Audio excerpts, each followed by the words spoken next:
Hello, I'm Zach, and I spent over $10,000 and a lot of time researching equipment for my wedding photo and video business. And today I thought I'd show you what I'm using. I'm going to break it up into 5 categories to make it more digestible. First is going to be lighting, and then we're going to go into audio, and then cameras and optical elements. Finally, holders like tripods and whatnot, and miscellaneous, which there's some things floating around. So starting off strong, we have the lights, and I'm actually going to give you a little peek behind the curtain here, because I'm using these lights right here. This is the newer, let me read that out for you, newer FS230B, B for bicolor. It does cold and warm tones of white light, and it's awesome. I love this thing so much. We've got the huge softbox on it with the diffusion grid to cast a nice soft light over just my face. And the honeycomb helps it not spill into the background everywhere, which really makes me pop out from the background. My fill light is just this very cheap Amazon light. It's not gonna focus. I can't show you that well. I'll put the image on screen now. It's good for starting out at home. It's not that powerful. It's not that versatile, but for making at-home videos like this, that's gonna help. Next, this is a piece of gear that I regret buying. There's this newer LED panel light, right? And you know, it works and it's really convenient, but it casts this greenish hue, especially on white objects, that maybe you can see in the camera, maybe it's correcting for it, but previously I found it and it was distracting in my videos and I don't like it a lot. Get yourself lights that don't have color cast. But wait, there's more. This is the Amaran Ray 120C light. This is my secondary light when I need something portable or something battery powered. Now usually for secondary lights like this, you need a V-mount battery and those can get really expensive. This guy runs 100% power off of just this. I'll link this down below in the description as well. This is an Anker power bank. It works exceptionally well for this because its maximum wattage is over what this thing needs to go 100%. So I don't even need a V-mount. I have one that I'm not including in this video. It was in the battery bag, but this works awesome. And if you were wondering if this thing was bright, yes, and it's hot. A little bit when you're right up next to it. If you put the softbox on it, especially with a honeycomb grid, it will dim considerably. But overall, this is an amazing light with incredible color accuracy that I would recommend for all wedding videographers. Lighting goes a lot further than just the actual lights that we have though. I've got this guy up here, and these guys, which are my reflectors. Now these serve a variety of purposes. You can see right now, if I put this close to my face, it'll reflect a bunch of that silver light up. This will reflect some of that warmer light back to my face. And that one up there also has a negative side, which is a black sheet of fabric that will help cast a shadow on my face because it'll block out the surrounding light. And those are very important for shaping light the way you really want it. Going even further, we have the matte box. Matte boxes are really useful because A, they make your camera look awesome for doing videography, but B, they keep shadows and other unsightly glares out of your video. And that's really important when you're outside capturing a ceremony and you don't want anything to mess up your shot, because glares can definitely ruin your shot. You see, everything just folds out like so. Then you slap that on the front of your camera and you're good to go. It can also hold certain types of filters that are useful. Those can also be usually screwed onto the front of your lens. One last thing I'll touch on for lighting is this. This is a gray card. I use this to help me get the right white balance for certain rooms. If you ever don't want to trust the auto white balance feature in your camera, which I wouldn't all the time, especially if your lighting isn't changing a lot, get a gray card. Usually your camera has a setting that will let you choose this color of gray as the neutral white tone, which will help you get your white balance a lot faster and cleaner. Audio. This is extremely important for videography, but generally the cleaner the audio is, the more professional that your video is going to feel. The thing that I'm using right now to record my audio is the Rode Wireless Pro. The Rode Wireless Pro comes with 2 transmitters like this that can either record to the receiver or internally using 32-bit float format, which is incredibly useful for wedding videography. And there's also this receiver that has a little headphone jack. Always bring a pair of headphones so you can monitor the audio you're recording, make sure it's actually coming out cleanly. So this is extremely useful. If I wanted to put these headphones on right now, I would hear my voice and I'd know, okay, this is how it's going to sound in the final edit. It also came with this extra box full of very high quality lav mics and other accessories. This is a fun little audio accessory that I got. You can slide the transmitter in here, put this on top, and now you've got a reporter's microphone. Capturing audio from the DJ's board can be the best source of audio, so it's important to have lots of different types of cables, lots of different types of adapters to make sure whatever the DJ has, you can put it into something that you have to capture clean audio. Me personally, I like to use this. This is the Zoom H1 XLR. Basically, it can take an XLR signal, which is usually what the DJ has, and it'll record it and also record in 32-bit float, which is awesome, and really all you need as a wedding videographer. Plus, it's like the cheapest option out there for what it does. It's great. Plus, it's super affordable, and I just love this thing. Here's a sneak peek into the next section. I use this little shotgun microphone to add onto my actual camera rig to make sure that if all else fails, I've got this as a somewhat high quality, clean audio source, which it's just so helpful to have backups. You don't ever want to be without that audio. One last thing that I do have up there, I'm not gonna get it all out right now. That's a mic stand.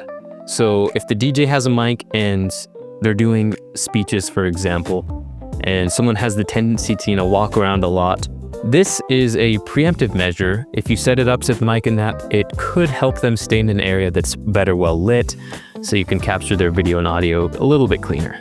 As far as cameras go, I've got a few. This camera right here is a Sony a7 Mark IV, and this is also a Sony a7 Mark IV. I'm thinking about maybe upgrading to the 5 now that it just came out, but for now, these are incredible hybrid cameras. This one's got the cage and a Tamron 17 to 28 millimeter lens. It's a nice little wide angle zoom lens, and it's great for handheld shots because it's so wide. Using these handles especially, I don't have any kind of problem, walking around, moving with this thing and getting a steady shot. On the camera right now, we've got a 35 to 150 millimeter Tamron lens, and it is so nice.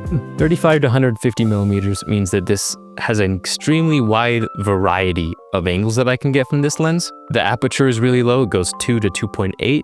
Especially for the price point, this is the most versatile lens that I've found, and this is probably my go-to lens for the wedding day. If I only had one lens to record with, it would be this one. But I can't leave this lens out. This is the Tamron 85mm 1.4 lens. This thing is such a fun lens. I'm a really big fan of bokeh, which is like that blurry background look you get a lot of times with really professional grade cameras. Since this aperture is so low, it is incredible at getting good bokeh, and some of my favorite shots come from this lens. I chose the 85mm because it's a really good portrait lens. It doesn't warp the face too much. It just makes for incredible portraits. It's a good lens. If I need a sneaky third angle camera, or sometimes I'll put this on top of one of my main cameras, I use the Osmo Pocket 3. This thing is such a fun little camera. It's got an internal gimbal, so anything you shoot with this is going to be super smooth. The quality is not bad at all for being such a small sensor, and it's just a fun little camera to have. You can use it to shoot some behind the scenes, or just get a wider angle when you have a tight angle on your main camera. This is a great drone because it's extremely small, extremely easy to carry around, and it doesn't really bother anyone on the wedding day. Just a little guy, but it captures some great video. However, I am thinking of upgrading soon to the Mavic 3. So I actually just got the DJI Mavic 3. There it is. It is a considerably more expensive drone than what I had before. I would say if you're just starting out, stick with something small like the Mini 2. It'll get you good video, and it's way less hassle and way less expensive than this guy. But when you're ready to really level up your filmmaking, this is a great upgrade. I've also, of course, got my little baggie full of filters. This contains ND filters, circular polarizing filters, but honestly I mostly just use the ND filters for darkening the image when I have too much light coming in, especially when I'm using my fun little 85mm 1.4 lens. That's a lot of light coming in, and I often need these to darken it a little. The final thing I'll mention for camera and optical equipment are these. These are macro tubes. Basically, you put them in between your lens and your camera, and you can take really close-up pictures of things to get shots like this. Holders. This is a weird name for a certain category of accessories, but there's enough of them that it definitely needs to be its own category. Right now, this camera you're watching is on a long tripod. It's not a very expensive tripod on Amazon because frankly, when the camera setup is this light, you don't need it. However, when you're having tall things like tall tripods or tall video lights, you're gonna want something like this. This is a sandbag and is used to make sure that your camera or lighting equipment doesn't fall on the guests and cause a problem. I've also got this shoulder strap, which is meant to just carry one camera very casually to my side.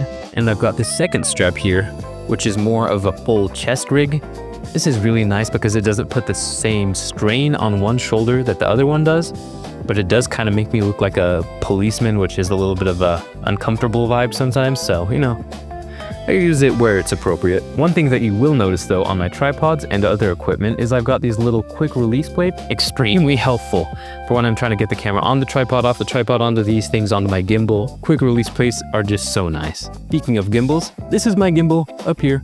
It's the Ronin S, and honestly, I love it. I really appreciate stable shots. Gimbals help so much. This one is an older model, but it just gets the job done so well. Miscellaneous. I already talked about sandbags, but these definitely go in that category. Very useful to have. It reassures the wedding party and the planners that nothing bad is gonna happen.